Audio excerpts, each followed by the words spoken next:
Hi dears. അപ്പോൾ ഇന്ന് നമ്മൾ ഫസ്റ്റ് ക്ലാസ് ആണ് ഹെന്ന ഡിസൈനിങ്ങിൽ നമ്മൾ ചെയ്ത് നോക്കാൻ പോകുന്ന ഫസ്റ്റ് ക്ലാസ് ആണ്. അപ്പോൾ എല്ലാവരോടും ആദ്യമേ പറയാനുള്ളത് എന്ന് പറഞ്ഞു കഴിഞ്ഞാൽ ഹെന്ന ചെയ്യാന്ന് പറഞ്ഞു കഴിഞ്ഞാൽ അത്യാവശ്യം നല്ല ക്ഷമ വേണ്ടിയിട്ടുള്ളൊരു പരിപാടിയാണ്. അപ്പോൾ ഫസ്റ്റ് തന്നെ നമ്മൾ ഏതൊരു കാര്യമാണെങ്കിലും ആദ്യം തന്നെ ചെയ്യുമ്പോൾ നമുക്കത് ക്ലിയർ ആവില്ല.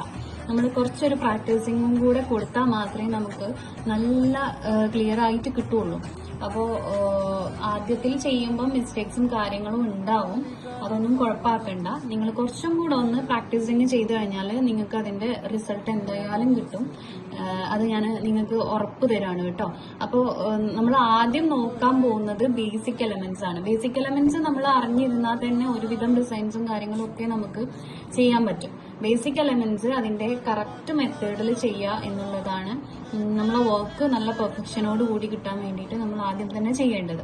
ഓക്കെ, അപ്പൊ ബേസിക് എലമെന്റ്സിൽ നമ്മൾ ഫസ്റ്റ് പഠിക്കാൻ പോകുന്ന കാര്യമാണ് ലൈൻസ്. ലൈൻസ് കുറച്ചധികം ഉണ്ട്. ലൈൻസിൽ ഫസ്റ്റ് വരുന്നതാണ് thin line. Okay, thin line ആണ് നമ്മൾ ഫസ്റ്റ് ചെയ്യാൻ പോകുന്നത്. അപ്പൊ തിൻ ലൈൻ എങ്ങനെയാണ് നോർമലി നിങ്ങളൊക്കെ ചെയ്യുന്നത്? കയ്യിൽ വരയ്ക്കുകയാണെന്നുണ്ടെങ്കിൽ ഇതുപോലെ ഇങ്ങനെ പിടിച്ച് ഇങ്ങനെ വരച്ചു കൊടുക്കും അല്ലേ? ഇങ്ങനെ വരച്ചു കൊടുക്കും. ഇങ്ങനെയല്ലേ നിങ്ങളൊക്കെ ചെയ്യുന്നത്? ഇത് തെറ്റായിട്ടുള്ള മെത്തേഡാണ്. ഇതല്ല ഇതിന്റെ കറക്റ്റ് മെത്തേഡ്. കറക്റ്റ് മെത്തേഡ് എന്ന് പറഞ്ഞു കഴിഞ്ഞാല് നമ്മള് ലൈൻസ് വരയ്ക്കുമ്പോൾ എപ്പോഴും തിൻ ലൈന് വരയ്ക്കുമ്പോൾ എപ്പോഴും സ്റ്റാർട്ടിങ്ങിലും എൻഡിങ്ങിലും മാത്രമാണ് നമ്മള് പേപ്പറിൽ ടച്ച് ചെയ്യുന്നത്. പേപ്പറിലാണെങ്കിൽ പേപ്പറിൽ, കയ്യിലാണെങ്കിൽ കയ്യിൽ, സ്റ്റാർട്ടിങ്ങിലും എൻഡിങ്ങിലും മാത്രമാണ് ടച്ച് ചെയ്യുന്നത്.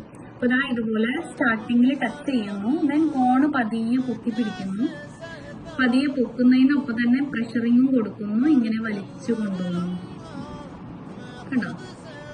ഇതുപോലെ നമുക്ക് എത്ര ലെങ്ത്തിലാണോ വേണ്ടത് അവിടെ കൊണ്ടുപോയിട്ട് നമ്മൾ സ്റ്റോപ്പ് ചെയ്ത് കൊടുക്കുക.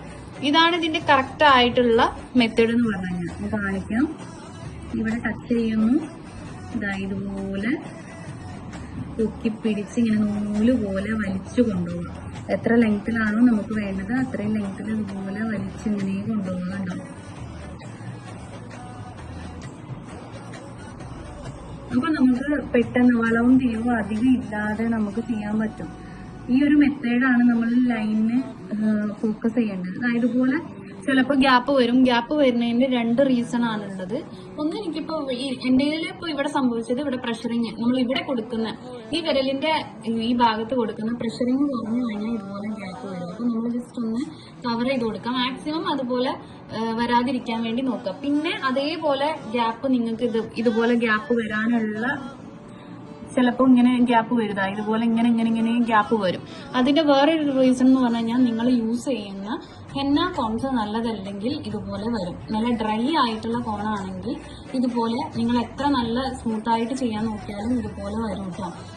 പിന്നെ നമ്മൾ ഇവിടെ കൊടുക്കുന്ന പ്രഷറിങ് കുറവാണെങ്കിൽ, പ്രഷറിങ് പറഞ്ഞു കഴിഞ്ഞാൽ നമുക്ക് എന്താവും, ഇതുപോലെ ലൈന് കിട്ടില്ല. കാരണം ആവശ്യത്തിന് മൈലാഞ്ചി വന്നാലേ ലൈന് മുഴുവനും ആവുള്ളൂ. ഇത് നമ്മളിങ്ങനെ വലിച്ചു കൊടുക്കുമ്പോൾ ആവശ്യത്തിന് അമർത്തി കൊടുക്കാനേ ഉണ്ടോ, ആവശ്യത്തിനുള്ള മൈലാഞ്ചി പുറത്തേക്ക് വരാനേ ഇതുപോലെ ഗ്യാപ്പുകൾ വരും. അപ്പൊ ശ്രദ്ധിക്കുക, നമ്മൾ ചെയ്യുമ്പോൾ ആവശ്യത്തിനുള്ള പ്രഷറിങ് കൊടുക്കുക. ചിലപ്പോൾ പ്രഷറിങ് കൂടിയാലും പ്രശ്നമാണ്. കൂടിയാൽ ഇതുപോലെ ഇങ്ങനെ വളഞ്ഞിരിക്കും. ഇങ്ങനെ വളഞ്ഞിരിക്കുന്നത് പ്രഷറിങ് കൂടുതലും നിങ്ങളിങ്ങനെ പതിയെ വലിച്ചു കൊടുക്കുന്നത് എന്നുള്ള അർത്ഥമാണ് കേട്ടോ. അപ്പോൾ ഇത് രണ്ടും നമുക്ക് ഓക്കെ ആയിട്ട് കിട്ടണമെങ്കിൽ കുറച്ചൊരു സമയം എടുക്കും ലൈൻ ചെയ്യുമ്പോൾ. അപ്പോൾ അത് കാര്യമാക്കണ്ട. ലൈന് നമ്മൾ ഏറ്റവും കൂടുതൽ പ്രാക്ടീസിങ് കൊടുക്കേണ്ട ഒരു കാര്യമാണ് ലൈൻ എന്ന് പറഞ്ഞു കഴിഞ്ഞാൽ. സ്റ്റാർട്ടിങ്ങിൽ ടച്ച് ചെയ്യുന്നു, ദെൻ പൊക്കി പിടിക്കുന്നു, പ്രഷറിങ് കൊടുത്തിട്ട് നൂല് പോലെ ഇങ്ങനെ വലിച്ചു കൊണ്ടുപോകുന്നു, എൻഡിൽ ടച്ച് ചെയ്ത് കൊടുക്കുന്നു. ഇങ്ങനെയാണ് നമ്മൾ ലൈന് ചെയ്ത് കൊടുക്കുന്നത്. ബ്രൈഡിന്റെ കയ്യിലാണെങ്കിലും നമ്മൾ ഇതുപോലെ തന്നെ ഈ ഒരു മെത്തേഡ് നമ്മൾ കൊണ്ടുവന്ന് കഴിഞ്ഞാൽ നമുക്ക് നല്ല ഭംഗിയിൽ ഡിസൈൻ ചെയ്ത് എടുക്കാൻ പറ്റും കേട്ടോ. അപ്പൊ ശ്രദ്ധിക്കുക, സ്റ്റാർട്ടിങ്ങിൽ ടച്ച് ചെയ്യുക, ദെൻ ഇതുപോലെ പൊക്കി പിടിക്കുക, ഇതുപോലെ മൂവ്മെന്റ് കൊടുക്കുക. എന്റെ കോണ് തിരിഞ്ഞൊക്കെ വരുന്നുണ്ട്. ഇതുപോലെ എൻഡ് ചെയ്ത് കൊടുക്കുക. ഇതാണ് നമ്മളെ കറക്റ്റ് ലൈന് ചെയ്യാനുള്ള മെത്തേഡ് എന്ന് പറഞ്ഞു കഴിഞ്ഞാൽ. അതേപോലെ നിങ്ങൾ ലൈന് ചെയ്യുമ്പോൾ ശ്രദ്ധിക്കേണ്ട ഒരു കാര്യം എന്ന് പറഞ്ഞു കഴിഞ്ഞാൽ നന്നായിട്ട് എന്താ കാറ്റുള്ള ഒരു സ്ഥലത്താണ് നിങ്ങൾ ഇരിക്കുന്നത്. കാറ്റ് മീൻസ് ഫാനിന്റെ കാറ്റ്, നല്ലോണം ഫാനിന്റെ കാറ്റ് ഉണ്ടെങ്കിൽ ഈ ലൈൻ ഇങ്ങനെ പൊക്കി പിടിച്ചിട്ടാണ് നമ്മൾ വലിച്ചു കൊണ്ടുവന്നത്. അപ്പൊ അതിങ്ങനെ ഇളകിയിട്ട് വളഞ്ഞു പോകാനുള്ള ചാൻസ് കൂടുതലാണ്. അപ്പൊ കൂടുതൽ കാറ്റ്, അതായത് നേരെ ഫാനിന്റെ ചുവട്ടിൽ ഇരിക്കാതെ കുറച്ചൊന്ന് മാറിയിട്ട് ഇരിക്കുക.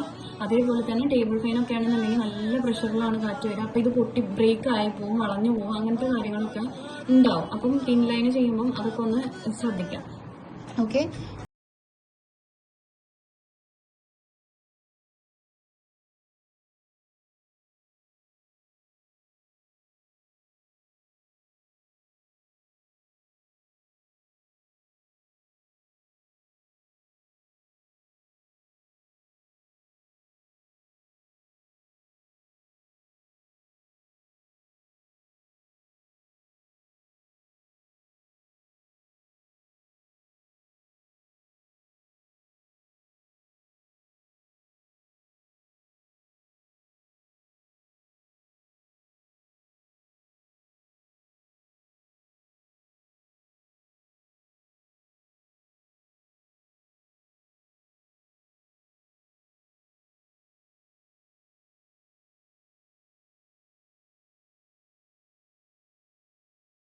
ലൈൻ ഇതുപോലെ ഇങ്ങനെ അമർത്തി കൊടുക്കും അല്ലെ? ഇങ്ങനെയല്ല നിങ്ങളൊക്കെ ചെയ്യുന്നത്, ഇതുപോലെ അമർത്തി കൊടുക്കും. പക്ഷെ ഇങ്ങനെയല്ല നമുക്ക് ചെയ്യേണ്ടത്. ഇത് തെറ്റായിട്ടുള്ള മെത്തേഡാണ്. കാരണം അവിടെ ഇവിടെ ഇങ്ങനെ ബൾജായിട്ടൊക്കെ നിൽക്കും, പ്രോപ്പറായിട്ട് മൈലാഞ്ചി വന്നിട്ടില്ലെങ്കിൽ. അപ്പൊ നമ്മൾ എന്ത് ചെയ്യും? തിൻ ലൈനാണ് ആദ്യം ചെയ്തു കൊടുക്കുന്നത്. തിൻ ലൈന് നമ്മൾ എന്ത് ചെയ്യുക? നമ്മൾ പഠിച്ചിട്ടുള്ള, മുകളിൽ പഠിച്ചിട്ടുള്ള ആ ഒരു മെത്തേഡിന് തന്നെ ഇതുപോലെ ലൈന് ചെയ്ത് കൊടുക്കുക. എത്ര ലെങ്ത്തിലാണോ വേണ്ടത് ആ ലെങ്ത്തിൽ ലൈൻ ഇതുപോലെ ചെയ്ത് കൊടുക്കുക. എന്നതിന് ശേഷം നമ്മൾ എന്ത് ചെയ്യുക? ഇതിന്റെ തൊട്ടടുത്ത് തന്നെ വീണ്ടും ഒരു ലൈന് ചെയ്ത് കൊടുക്കുക. ഓക്കെ, തൊട്ടടുത്തായിട്ട് തന്നെ വീണ്ടും ഒരു ലൈൻ ചെയ്ത് കൊടുക്കുക. ഏകദേശം ഒരേ ഡിസ്റ്റൻസ് ആയിട്ടാണ് നമുക്ക് കിട്ടിയിട്ടുള്ളത്. അതേപോലെ ലൈൻ ചെയ്യുമ്പോൾ നമ്മൾ മെയിനായിട്ട് ശ്രദ്ധിക്കേണ്ട ഒരു കാര്യമാണ് ഡിസ്റ്റൻസ് ഒരേപോലെ ആക്കി കൊടുക്കുക എന്നുള്ളത്. ഇപ്പോൾ ലൈൻസ് നമ്മൾ പ്രാക്ടീസിങ് കൂടുതൽ ചെയ്യുമ്പോൾ ഒരേ ഡിസ്റ്റൻസിൽ ചെയ്യാൻ വേണ്ടിയിട്ട് നോക്കുക. മാക്സിമം ഇനി നമ്മൾ എന്ത് ചെയ്യുക? ഇതിനെയാണ് നമ്മൾ തിക്ക് ലൈൻ ആക്കി കൊടുക്കാൻ പോകുന്നത്. ഇവിടെ ഇതുപോലെ ഇങ്ങനെ പ്രഷറിങ് ചെയ്ത് കൊടുക്കുക.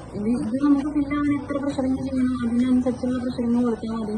നന്നായിട്ട് അമർത്തി കൊടുത്തിട്ട് ഇങ്ങനെ ഒറ്റ പ്രഷറിങ്ങിൽ മുഴുവൻ ആക്കുക. നമ്മൾ കുറച്ച് ചെയ്ത് ബാക്കി ഇവിടെ വന്ന് ഫില്ല് അങ്ങനെ ചെയ്യണം. ഒറ്റ പ്രഷറിങ്ങിൽ ഫില്ലാവുന്ന രീതിക്ക് ഇതുപോലെ അമർത്തി ഇങ്ങനെ കൊണ്ടുപോയിട്ട് ഫില്ല് ചെയ്ത് കൊടുക്കാം. ഇതാണ് കറക്റ്റ് തിക്ക് ലൈന് ചെയ്യാനുള്ള മെത്തേഡ്. അപ്പോഴാണ് നമുക്ക് കറക്റ്റ് ഇതിങ്ങനെ മുകളിലേക്ക് ഇങ്ങനെ പൊങ്ങി നിൽക്കുള്ളൂ. അതാണ് നമുക്ക് കാണാൻ ഭംഗിയുണ്ടാവുക. ഓക്കെ, ഇതുപോലെ 2 ലൈന് വരയ്ക്കുക. ഈ ലൈനിന്റെ ഗ്യാപ്പാണ് നമ്മൾ എന്ത് ചെയ്യുന്നത്? ഫില്ല് ചെയ്ത് കൊടുക്കുന്നത്.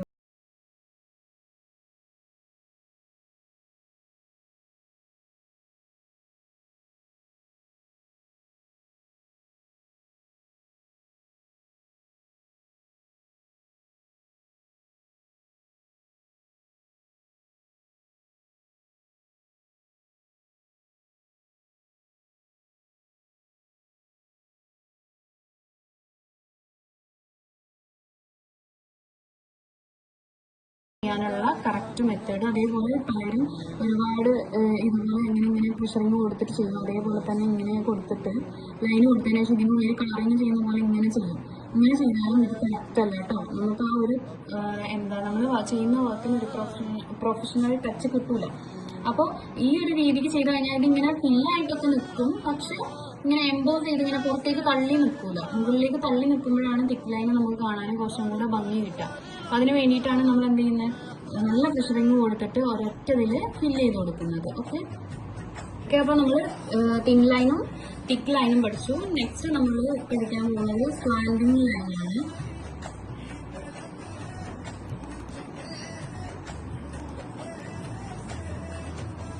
Okay, slanting line slanting line എന്ന് പറയുമ്പോൾ നിങ്ങൾക്ക് അറിയാമല്ലോ എങ്ങനെയാണ് ചെരിഞ്ഞു വരുന്ന ലൈൻസ് ആണ് സ്ലാൻഡിങ് ലൈൻ. അപ്പോൾ അതേപോലെ തന്നെ നമ്മളിപ്പോൾ അതേപോലെ ഈ ഒരു ഭാഗത്തുനിന്ന് തുടങ്ങി ഇങ്ങനെ ചെരിച്ചിട്ടാണ് ലൈൻ ചെയ്ത് കൊടുക്കുന്നത്. അപ്പോൾ നിങ്ങൾ ശരിക്കും എന്തിനകത്ത് ഇതിങ്ങനെ പ്രാക്ടീസ് ചെയ്യേണ്ട ആവശ്യം എന്നുള്ളത്.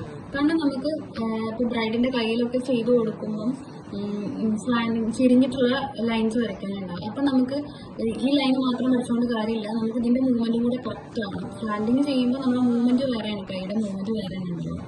അപ്പോൾ അതും കൂടെ പഠിച്ചു വെച്ചാൽ മാത്രമേ നമുക്ക് അന്നേരം കറക്റ്റ് ചെയ്യാൻ പറ്റുള്ളൂ. അപ്പോൾ ഇതുപോലെ ചിരിച്ച് നമ്മൾ ഒരേ ഡിസ്റ്റൻസിൽ ചെയ്യാൻ വേണ്ടിയിട്ട് പഠിക്കണം. അതുപോലെ ഇൻ കേസ് ഗ്യാപ്പ് വന്നു കഴിഞ്ഞാൽ അത് നമ്മൾ റീജോയിൻ ചെയ്ത് കൊടുക്കുക, അറിയാത്ത രീതിക്ക് ചെറിയ പ്രശ്നങ്ങൾ കൊടുത്തിട്ട്.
കൊടുക്കാം, ഇതുപോലെ ലൈൻസ് ചെയ്ത് കൊടുക്കാം.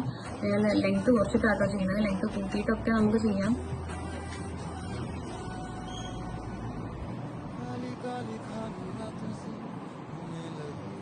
ഇതുപോലെ ലൈൻസ് ചെയ്യാം. അതിന് ശേഷം നമ്മൾ എന്ത് ചെയ്യുക, ഇത് തിക്ക് ലൈനാക്കി കൊടുക്കാം. സെയിം മെത്തേഡ് തന്നെ, പ്രഷറിങ് കൊടുക്കുക. ഒറ്റ പ്രഷറിങ്ങിൽ ഫില്ലാവുന്ന രീതിക്ക് ഇങ്ങനെ കൊണ്ടുവരാം. ഇതിപ്പോൾ ഇത് തൊട്ടടുത്തുള്ള ഫില്ല് ചെയ്യണമെന്നുണ്ടെങ്കിൽ ഫില്ല് ചെയ്താൽ മതി, അല്ലെങ്കിൽ ഒരെണ്ണം വിട്ടതിന് ശേഷം നമ്മൾ അടുത്തത് ഫില്ല് ചെയ്യണമെന്നുണ്ടെങ്കിൽ അങ്ങനെ ചെയ്ത് കൊടുക്കുക. ഓക്കെ,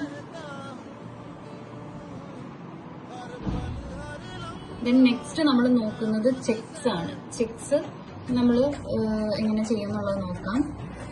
ഇപ്പോൾ ഒരു ബോക്സിന്റെ അകത്താണ് ചെയ്യുന്നത് എന്ന് വിചാരിക്കാം. ബോക്സിന്റെ അകത്താണെങ്കിൽ എങ്ങനെ ചെയ്യാൻ നോക്കാം കേട്ടോ. ബോക്സിൽ മാത്രമല്ല, അല്ലാതെ ഏത് ഷേപ്പിൽ വേണമെങ്കിലും നമുക്ക് ചെയ്യാം. സ്ക്വയറിൽ നമ്മൾ ചെക്സ് എങ്ങനെ ചെയ്യുന്നത് നോക്കാം. ചെക്സ് ചെയ്യാൻ നമുക്ക് രണ്ട് മെത്തേഡിൽ ചെക്സ് ചെയ്യാം. അതുപോലെ സ്ലാൻഡിങ് ലൈൻ ബോക്സിന്റെ അകത്താണ്, ബോക്സിന്റെ അകത്ത് സർക്കിളിന്റെ അകത്താണെങ്കിൽ സർക്കിളിന്റെ അകത്ത് ചെയ്യാം. ഇതുപോലെ സ്ലാൻഡിങ് ലൈൻസ് ചെയ്ത് കൊടുക്കാം. ഇത് ഡിസ്റ്റൻസ് ഒക്കെ നമുക്ക് ഇഷ്ടമുള്ള ഡിസ്റ്റൻസ് ചെയ്ത് കൊടുക്കാം. ഒരേ ഡിസ്റ്റൻസ് ആക്കിയിട്ട് ചെയ്യാൻ വേണ്ടി നോക്കാം. ഇതുപോലെ സ്ലാൻഡിങ് ലൈൻസ് ചെയ്ത് കൊടുക്കാം.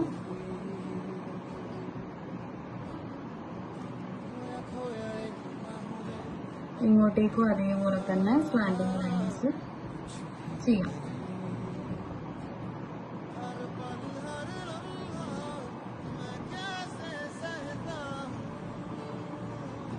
ഇത് തന്നെ നമ്മൾ ഓപ്പോസിറ്റ് സൈഡിലേക്കും ചെയ്ത് കൊടുക്കുക. ഇവിടുന്ന് എടുത്ത് പൊക്കി പിടിച്ചിട്ടാണ് കേട്ടോ, ടച്ച് ചെയ്തിട്ടല്ല.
റാ ഷേപ്പ് വരയ്ക്കാം.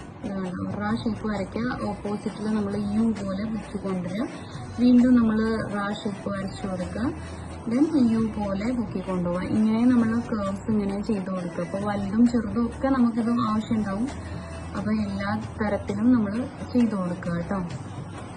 ഇതിപ്പോൾ ചെറുത് ചെയ്യുകയാണെന്നുണ്ടെങ്കിൽ ഇതുപോലെ റാ യു ഇങ്ങനെ നമ്മൾ ഏകദേശം ഒരേ വലുപ്പത്തിലാക്കിയിട്ട് ഇങ്ങനെ ചെയ്ത് പോവാം കേട്ടോ.